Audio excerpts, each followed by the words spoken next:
آله وصحبه ومن والاه. اللهم علمنا ما ينفعنا وانفعنا بما علمتنا إنك أنت العليم الحكيم. رب اشرح لي صدري ويسر لي أمري واحلل عقدة من لساني yafqahu qawli amma ba'd. Yang kita muliakan pada pengelola Masjid Ar-Rahim beserta jajaran Bapak RW, Bapak RT, ayah dan bunda, hadirin dan hadirat yang besar tak dipanggil dengan gelarnya, yang kecil tak dipanggil namanya.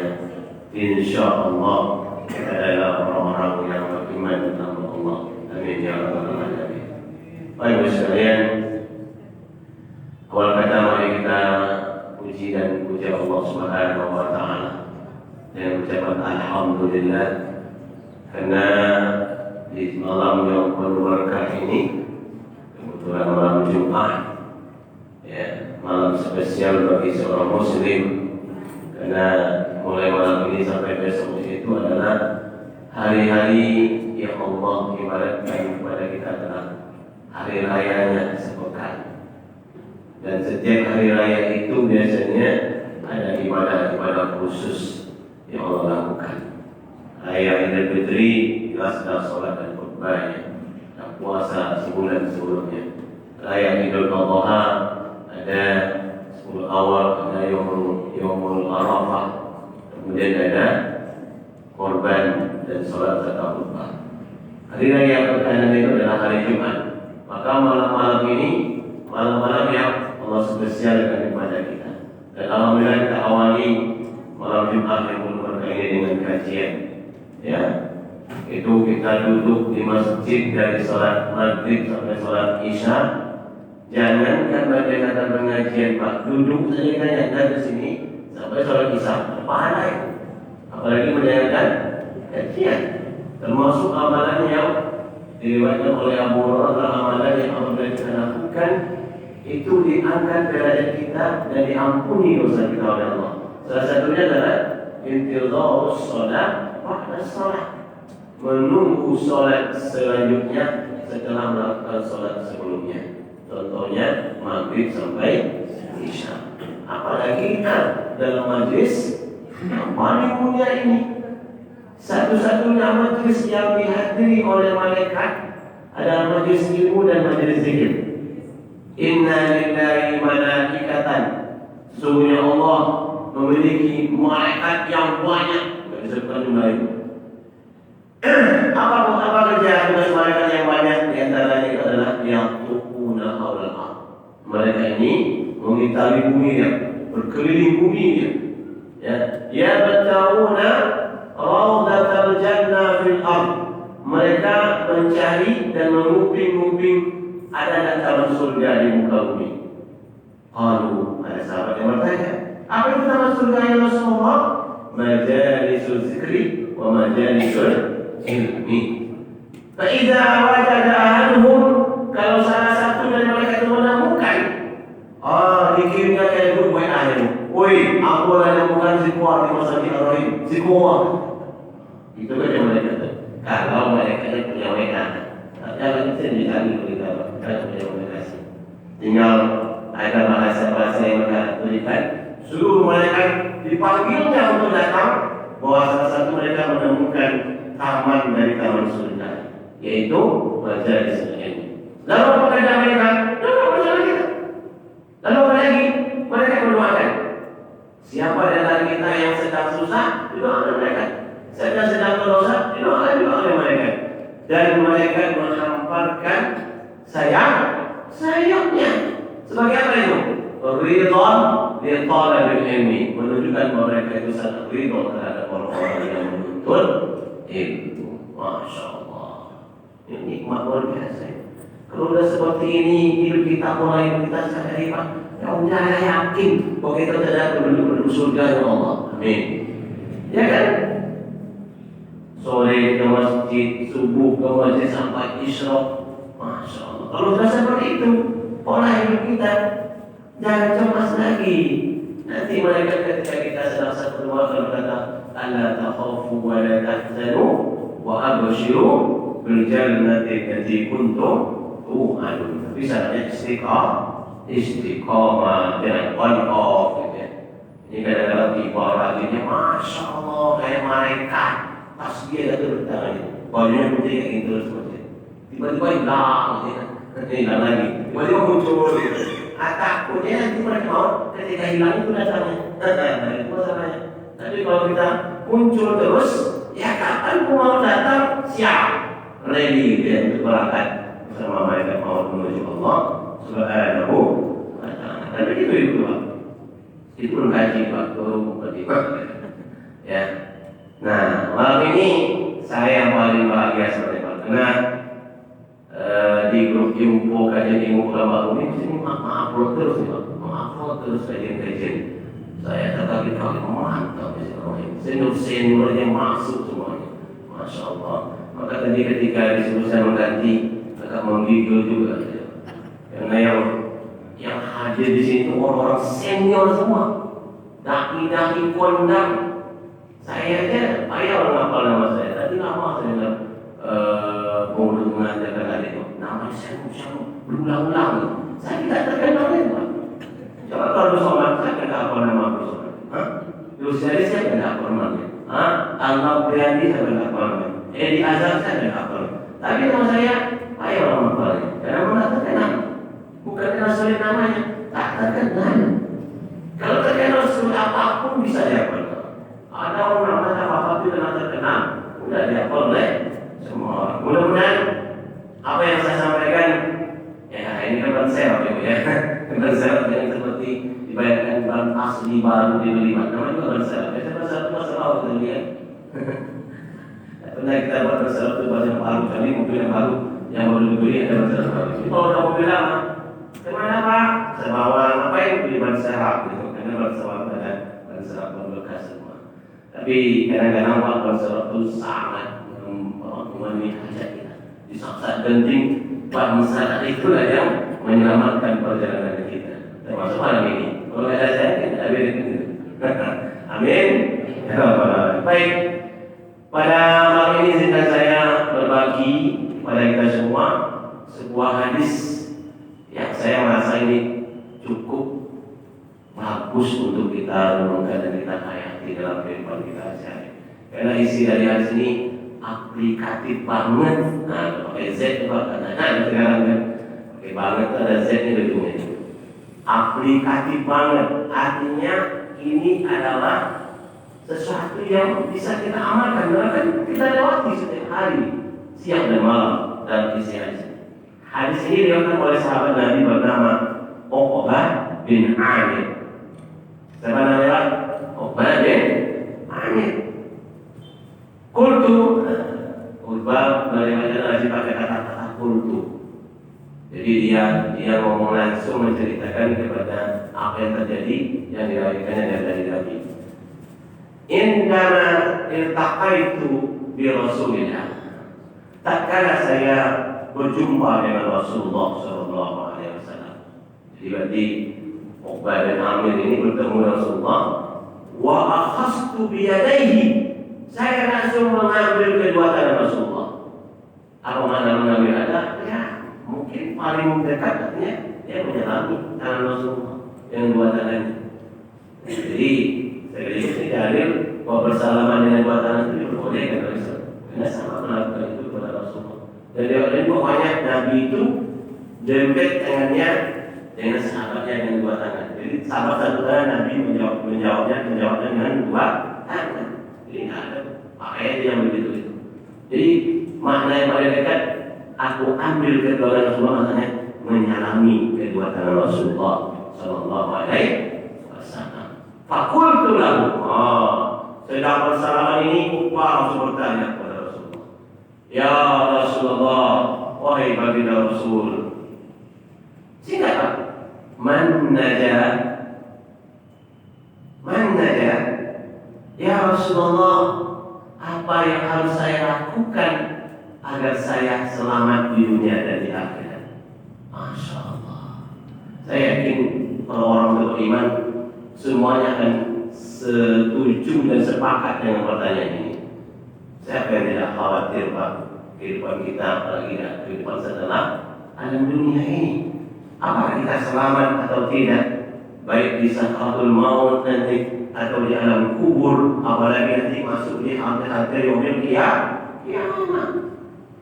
Itu harus menjadi beban risaunya pikiran kita memikirkan itu. Sahabat juga demikian, mereka risau apa yang harus mereka lakukan agar bisa selamat. Kalau di dunia ini tidak terlalu penting, walaupun tak penting, tak terlalu lama pun menderita pun dunia tidak terlalu lama. Tapi kalau sudah tidak selamat di kampung akhirat, nggak ada cara untuk memperbaikinya lagi. Kalau kita menderita di dunia ini, masih banyak saudara kita yang menolong, masih banyak orang yang akan beri nasihat, masih bisa kita memperbaiki hidup kita. Tapi kalau sudah tidak selamat di kampung alam barzah dan akhirat, nggak ada lagi. Ya itulah kesimpulan semuanya. Itulah hasil perjalanan kita selama-lamanya. Pertanyaan ini diajukan oleh Uqbah bin Amir kepada Rasulullah. Simpel, tapi itu penting sekali. Ya, pertanyaan ini masa bagaimana? Nanya. Bagaimana saya bisa selamat ya Rasulullah Sallallahu Alaihi Wasallam? Qala, Nabi menjawab, amsik alaika lisanak. Yang pertama, Amir, Uqbah, yang harus kau lakukan, kau tahan lidahmu. Dari apa? Dari berbuat dosa. Tahan lidah itu. Ya, kontrol lisanmu itu. Lidahmu itu harus kau jaga baik-baik, jangan sampai menjadi wasilah menimbulkan dosa. Ya, menarik ya, baik. Padahal di hadis yang lain ketika Nabi ditanya, Nabi menyuruh malah menjaga hati. Tiba di sini Nabi menyuruh menjaga lidah. Salah nggak salah, hati juga harus dijaga. Lidah juga harus dijaga. Tapi kenapa ini lidah disebut di sini? Pentingkah lidah itu? Padahal dalam ilmu medikal, jangan nanti dokter nggak bisa baca ya. Dalam ilmu medikal, sebenarnya lidah tidak vital, tak vital. Orang tanpa lidah bisa hidup kok. Orang tanpa bisa ngomong bisa hidup so. Yang vital itu kan tergantung nyawa kita kalau itu mati itu kan vital. Tidak terlalu vital. Nah, ya. Ternyata memang lidah ini luar biasa Pak. Walaupun tak vital, tapi kalau kita rasakan bahwa lidah ini termasuk nikmat yang luar biasa Allah berikan kepada kita. Bukan karena dia hanya untuk ngomong, untuk merasakan apapun rasa yang ada di dunia ini, itu yang merasakan itu lidah. Jadi enak makan tuh hanya sampai lidah, bukan sampai kerongkongan. Oh, kita bilang enak cuma sini kayak apa nih? Cuma sampai sini. Ibu mencicipi rasa pakai apa? Pakai kerongkongan atau pakai lidah? Lidah. Ya. Berapa rasa yang bisa dirasakan oleh lidah kita? Nggak terhitung. Semua rasa yang di dunia bisa dirasakan. Itu yang pahit asli, itu 4 itu dikali. Ada di persal rasa yang Allah buat di lidah kita ini. Yang kadang-kadang kita lupa mensyukurinya. Ya, bukan bayang. Misalnya ada satu keluarga 4 ya, suami istri dan 2 orang anak. Misalnya ini. Kan kemarin ada sebagai kita yang merasakannya hilangnya syarat pengecer kita yang waktu kita jadi tahanan COVID. Saya kan alumni COVID, sekali saya isoman diri. 21 hari baru saya positif. Tak tahu tak benar cara tahu pokoknya sampai 3 kali saya swab. 1 swab itu 880 kali 3 kali. Hampir berapa itu? 3.200.500 saya habis untuk swab tadi. Saya belum berobat. Aku saya waktu itu masuk rumah sakit. Karena rata-rata yang meninggal di rumah sakit. Ya, kalau meninggal dia saya tidur sendiri, gitu aja. Ya, hilang itu rasanya. Kalau saya hanya 2 rasa yang bisa rasakan. Pedas itu, manis itu. Pahit tidak terasa oleh saya, asam tidak terasa oleh saya, asin pun tidak terasa oleh saya. Asli itu. Di depan anak saya punya jeruk nipis putihnya sebesar ini Pak. Anak saya sampai saya biasa coba kalau sekarang ini nggak mungkin. Karena saya tidak merasa asam.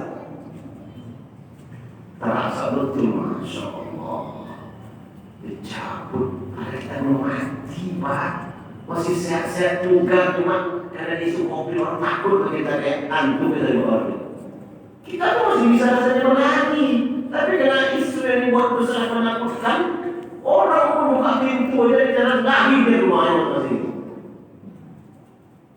Tapi baru asam dan asin saja serta pahit yang dicampur Allah, nggak enak makan itu. Apa enaknya? Buat asam pedas, bau gitu ya. Yang terasa di mana? Yang pedas, pedas doang, nggak ada garam. Nggak ada asamnya. Mana enak bukan asam pedas lagi. Itu pedas aja enak asamnya gitu. Makanya kalau lah sempat ya di rumah itu ada orang ayah ibu anak dua anaknya. Ayah hilang rasa kecap pahit atau manisnya. Ibu hilang rasa asamnya. Anak hilang asam pedasnya. Yang satu lagi hilang rasanya. Kira-kira damai nggak dari kalau dimasak makanan di rumah itu ya? Nggak ada damainya itu. Bikin kolak, kata ibu, pakai gula. Padahal kolak udah hitam oleh gula merah gitu. Bikin asam pedas, kata anaknya, ada garam nih Pak. Padahal garamnya udah hampir asin. Kata ayahnya, asin nih. Mana? Karena pakai garam, ditambah pula garam merah. Subhanallah, itu baru satu itu. Tapi yang bersentuhan dengan daging kita begitu. Dan itu sudah. Walaupun itu termasuk betapa besarnya nikmat Allah memberikan kita ini untuk bisa mencicipi semua rasa yang ada di dunia. Pergi ke Arab Saudi, cicip makanan Arab, bisa mulai bayangkan, oh mirip-mirip gini, kalau ini mirip-mirip bakwan rasanya, mirip-mirip bakwan tapi nggak bisa bakwan, mirip-mirip aja. Pergi ke India, coba ini makanya, rasa gado-gado itu, kayak rasa gado-gado tapi nggak gado-gado. Tapi ibu tahu rasanya. Subhanallah. Tapi dari itu bukan enak. Apa yang nikmatnya paling bersentuhan dengan hati kita malam hari ini? Nikmat kemampuan lidah ngomong. Masya Allah. Ya, apalagi lidah orang-orang ini dalam sebuah penelitian lidah orang-orang yang tinggal di daerah tropis seperti Indonesia. Lidah paling ringan di sedunia. Kita bahasa apapun Pak kalau dilatih lebih baik kalau untuk mengucapkan kepada orang yang punya bahasa sendiri. Ya, itu sudah diakui oleh dunia. Ya, orang Arab hanya tidak bisa mengucapkan bahasa Indonesia. C tak ada di Arab, N tak ada di Arab, Ny tak ada di Arab. Apalagi nggak ada itu. Jadi kalau suruh orang tidurnya apa bilangnya? Tidur nyenyak, bukan nyenyak, bisa deh. Sampai kalau orang nggak bisa. Tapi orangnya siap. Bahasa Arab oke, India apalagi, bahasa Inggris mantap. Bisa kita semua. Kenapa? Kemampuan lidah orang tropis itu memang sangat elastis. Bisa meniup kemana-mana. Berarti kemampuan ngomong orang tropis ini juga luar biasa. Dilanjutkan perintah itu dikatakan. Laki-laki dewasa, balik maksudnya sudah balik, sempurna. Itu kalau dia ngomong 1 menit, itu kalau dihitung Pak, yang keluar dari mulut kita ini adalah 60 sampai 70 kata. Itu laki-laki dewasa. 1 menit Pak. Jadi Bapak dulu masih astagfirullah. Semenit bisa 60, minimal 50 kadang-kadang 1 menit. 1 menit itu, ya. Nah, sejam itu berapa ya Pak Zikri Pak? 3.600, iya Pak. Karena 6 kali 6, 36. 3.600, subhanallah. Kalau dia duduk 1 jam saja dengan tasbihnya, subhanallah mungkin sampai 70 kali dipilih. Subhanallah. Bisa 70 itu 1 menit. Berarti kalau 1 jam 4.200 tasbih Makanya jangan heran kenapa orang belum bisa tasbih yang tidur 2000. Apa susahnya 2000? Hah? Aku yang mau diriwayatkan dalam tazkirah Imam Al-Qurtubi diriwayatkan bahwa dia itu berzikir. Abu Azkar Imam Nawawi. Tazkirah Azkar bin Al-Azkar Imam Nawawi katakan Abu Hurairah itu ana la anam atausabihallaha alfaina marrah. Saya tak akan tidur sampai saya bertasbih 2000 kali. 2000 kali setengah jam doang. Walau kita ada yang tidurnya hampir 2 jam. Lagi tidur lagi. Lah berani mantul yang dimonti kan. Cuma banyak itu sudah semua enggak ada betul. Satu lah salung lo, satu lah baju lo gitu. Oh ya. Padahal kalau dia di bawah berzikir setengah jam saja dapat kita 2000 tasbih. Itu laki-laki 60 sampai 70. Kalau perempuan dewasa, ayo sedang 40 sampai 50 atau lebih banyak pada laki-laki. Ada yang lebih banyak. Pikiran lebih banyak kan? Jujur sama itu. Betul itu. Ternyata perempuan dewasa itu kalau dia duduk 1 menit mampu dia mengeluarkan kata-kata 80 bahkan sampai 100 kata dalam 1 menit. Masya Allah. Jadi kalau ibu duduk dengan tasbih subhanallah 1 menit, ibu mengumpulkan 80 tasbih kali 1 jam. Berarti berapa? 4.800 tasbih. Apa susahnya 2000 tasbih sebelum tidur? Ya, ini kan belum cerita yang baik saya.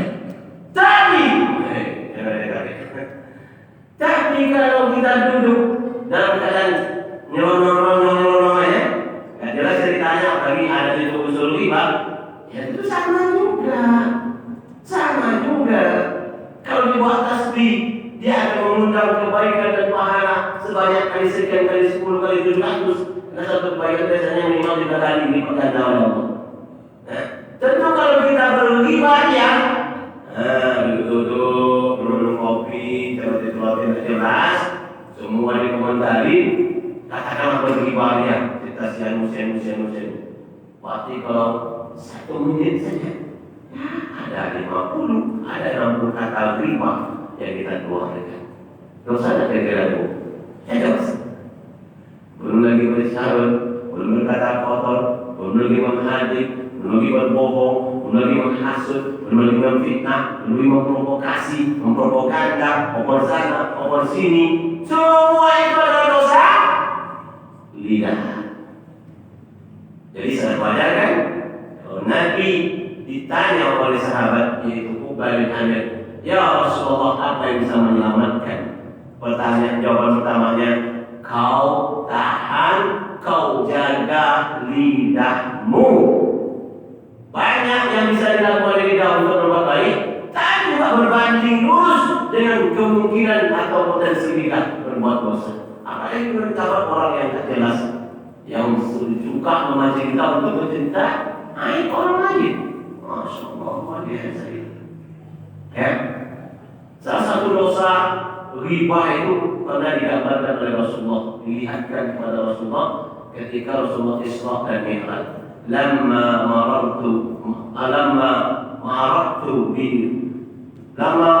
melaikat Mi'raj itu kata Rasulullah. Tak kala aku di Isra Mi'raj oleh Allah, kami diperlihatkan oleh Allah oleh Jibril, marartu biqaumin katanya. Saya melewati sekelompok kaum. Kalau kaum bacanya laki-laki dan perempuan. Bagaimana gambar atau yang diberikan oleh Allah kepada Nabi ketika Isra dan Mi'raj itu dalam sebuah azab itu? Asfaruhum min nuhas.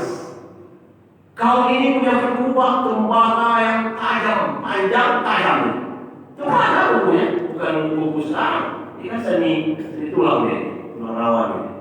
Ini dah diganti oleh tembaga yang kilat-kilat kuning-kuningan itu, tajam, yang runcing, Kemudian apa kerja mereka dalam wudhu? Yakhmishuna wujuhahum wa sudurahum. Dengan kuku yang terbuat dari tembaga yang tadi itu, mereka mencakar-cakar muka dan dada mereka. Dicakar, masuk semua kukunya, ditarik. Ada 5 kali semua. Memekik seperi-perinya. Lalu bertaut lagi, cakar lagi. Taut lagi, bercakar lagi. Maka Nabi bertanya, Man haula'i ya Jibril? Siapa mereka ini wahai Jibril? Begitu dahsyatnya azab dan mereka lakukan sendiri terhadap diri mereka. Apa kata Jibril? Ulaika alladzina ya'kuluna luhuman nas. Inilah orang-orang yang di dunia suka memakan bangkai saudaranya. Itu tafsiran apa itu memakan bangkai saudara? Tafsiran riba. Dan Al-Quran kan ayuhibbu ahadukum ayyakula lahma akhihi maitan fakarihtumuh. Apakah kalian suka memakan bangkai saudara saya? Tafsiran jijik. Tapi tafsir atau perumpamaan dosa riba itu seperti memakan bangkai saudara kita sendiri. Wa yaqauna fi awradihim. Dan ini orang-orang yang suka membeber-beberkan aib saudaranya kepada orang lain. Jadi itu ditahan. Aib bukan untuk dicerita-ceritakan. Padahal nanti dosa riba banyak dari sana. Yang kedua kata kalau ini terus sudah selesai. Rasa nama tiga ini. Yang kedua kata Rasulullah, nasihat kepada umat mengajar kalau kita ingin selamat dari dah pertama.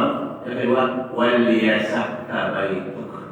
Hendak engkau jaga dan engkau pagari rumah tanggamu.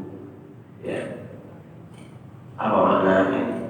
Ulama hadis memaknai peradab kedua dari hadis ini tiga tindakan dan perilaku yang harus kita lakukan dalam rumah tangga, terutama di kita sebagai orang tua, dan terutama lagi laki-laki suami sebagai pemimpin. Satu, kata ulama, ij'al baitaka tsaniyal masjid laka. Jadikan rumahmu masjid kedua. Rumah kita itu jadikan masjid kedua. Apa maknanya itu? Rumah harus dijadikan sarana untuk memperbanyak amal dan ibadah. Bukan rumah di bos ada karaoke, ada kolam renang, ada astagfirullahaladzim. Nah, untuk kita jadi orang kaya. Biasanya kalau udah kaya semua kita buat di rumah kita ini. Kolam renang masih masuk akal, fitness masih dapat. Tapi kalau karaoke rumah bisa karaoke di bawah ibadah. Hah? Ada tak kemungkinan kalau kita punya fasilitas karaoke jadi ibadah, jadi sarana ibadah? Tapi kalau fitness bisa jadi kita ingin buka sehat daripada joget-joget di luar sana, harus ada rumah.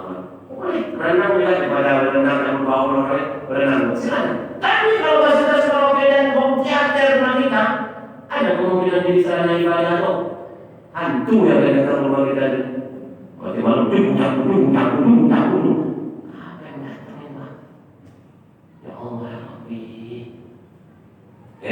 Jangankan kita melakukan itu di rumah, sunyi saja rumah kita dari bacaan Quran, malaikat lari di rumah kita. Ya, baca itu dalam buku Al-Nawawi, kepada tangan melakukan. Salah satu manfaat yang harus perbanyak baca Quran di rumah kita. Rumah yang banyak dibaca di dalam Al-Quran, kata Abu Hurairah, maka rumah itu akan banyak manfaatnya. Lari dari rumah itu syaitan dan iblis serta sifat-sifat jahat, lalu malaikat mudah datang ke rumah itu. Tapi kalau rumah apalagi tak pernah dibaca dalam Al-Quran, maka sedikitlah manfaat rumah itu. Kemudian rumah itu dihuni oleh para jin dan syaitan-syaitan jahat, lalu malaikat menjauhi rumah itu. Asal tahu ini rumah kita mau didatangi oleh malaikat atau didatangi oleh iblis. Tinggal kita isian apa saja. Kadang tersedih, ibadah. Kita tak ada lain. Ya, masih banyak di rumah kaum muslimin kita jumpai ada tempat karaoke. Bukan karaoke, hanya speaker pak. Memang kayak diskotik. Yang saya cerita ini kayak diskotik. Bukan hanya mic sama TV, bukan itu. Yang masuk sana itu ada pintu khusus, artinya kalau tamu dulu ya dengarnya betul-betul kita suaranya seperti itu kata orang. Kata saya belum pernah masuk diskotik. Alhamdulillah ya. Jangan diskotik. Biasa saya tahu bentuk dari apa. Kemarin kan viral tuh film-film Mulia Hamka. Di sekolah saya juga, ayo yang daftar nonton Mulia Hamka. Satu-satunya dari sini saya. Kenapa Ustaz? Saya nonton Mulia Hamka. Buya, mohon maaf Ustaz. Saya belum pernah masuk bioskop. Terbayang saya kalau saya masuk bioskop. Kalau saya keluar, apa kata jemaah saya? Ustaz di sini juga Ustaz. Allah Akbar. Terbayang saya Pak. Assalamualaikum Ustaz. Kita Ustaz nonton juga. La ilaha illallah. Ustaz jumpanya di pintu bioskop. La haula wala quwwata. Jadi kalau kenapa saya terbayang-bayang, jangan buat masalah begitu lagi aja saya Pak. Alhamdulillah, itu berada.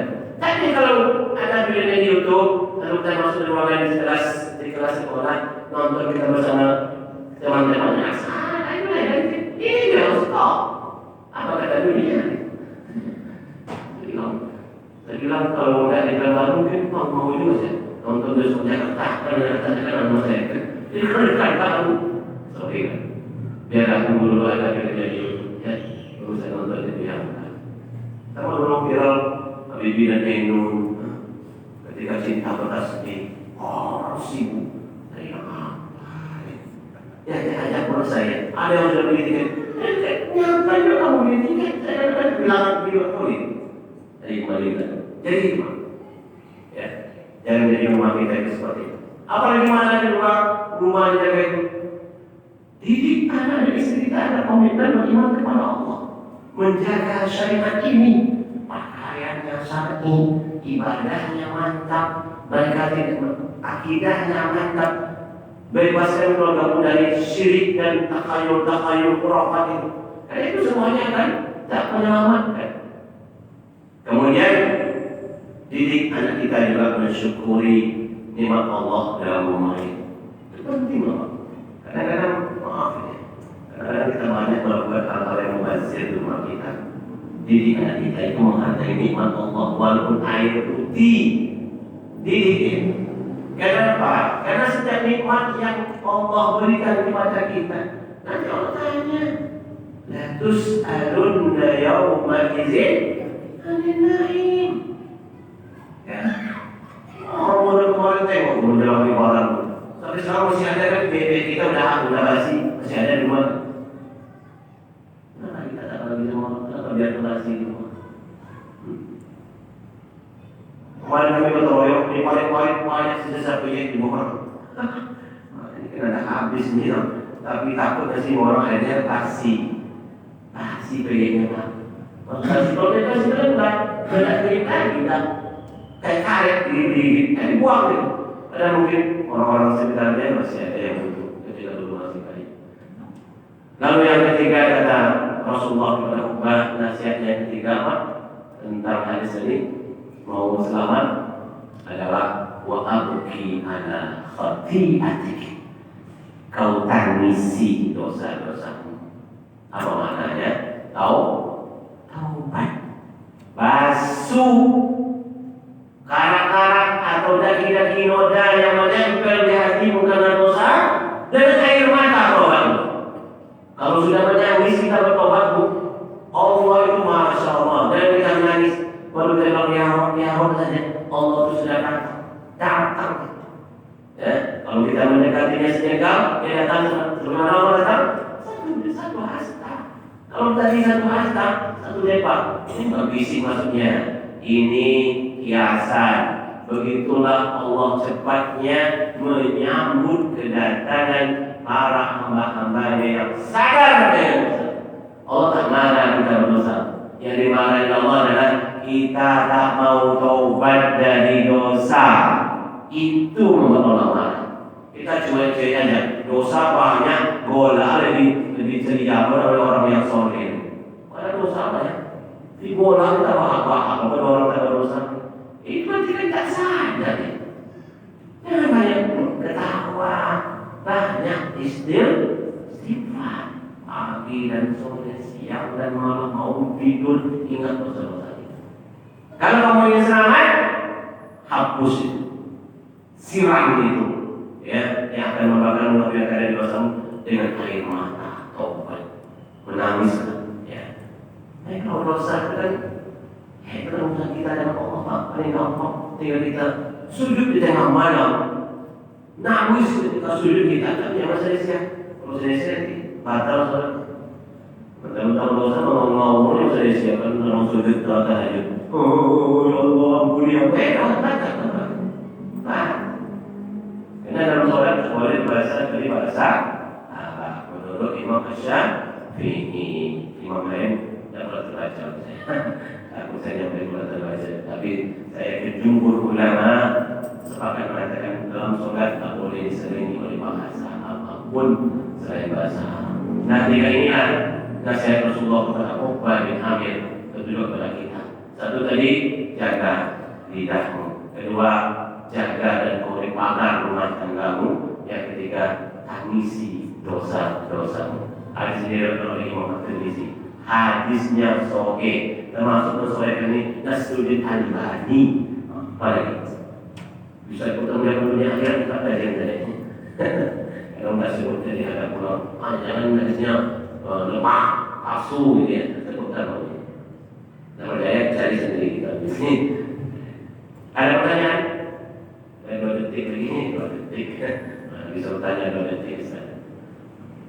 Saya rasa itu saja dulu. Insyaallah 2 menit lagi dan azan isya insyaallah. Terima kasih atas perhatiannya yang luar biasa, sambutannya yang luar biasa. Mohon maaf kalau dalam penyampaian ini ada yang tidak. Ada yang bertanya? Enggak. Dalam penyampaian ini ada yang berkenan di hati saya. Di hati kita dan hati yang lain. Mudah-mudahan itu tidak menjadi dosa di antara kita. Terima kasih. Jazakumullah khairan katsiran. Mari kita dulu baca hamdalah. Alhamdulillahirabbil alamin. Wa akhirul majlis. Subhanallah wa bihamdihi. Asyhadu an la ilaha illa anta astaghfiruka wa atubu ilaik. Wassalamualaikum warahmatullahi wabarakatuh.